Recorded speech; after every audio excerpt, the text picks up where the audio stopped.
ұлан ауданымызда Қасым Қайсен кентінде әкемізге арнап 6 турнир өткізіп жатырмыз. Оның алдында 4 турнир облыстың деңгейінде болған.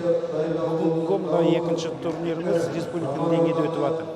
Енді мына еркін күрестен өтіп жатыр. Біздің облысымызда еркін күрес жақсы дамыған. Біздің ең мықты мақсатымыз, алдына қойған мақсатымыз мына біздің кілемімізде жеңімпаздар көп болсын. Әсіресе осы кілемнен ертеңгі күні өсіп, біздің палуандарымыз республика деңгейінде, Азияның біріншілігінде, әлем біріншілігінде, олимпиадада барып қатысып жеңімпаздар болса, соған біз шын жүректен қуанамыз.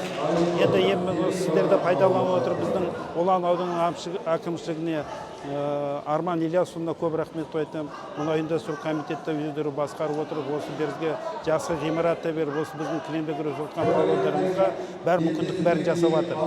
Біздің спортта жүрген ішінде спорт мектепті басқарып жатқан Манарбек Қожақовичке көп рахмет айтамын. Ол да сол ұжыммен бірге жүгіріп, қол ұшын беріп, көмектесіп жатқанына.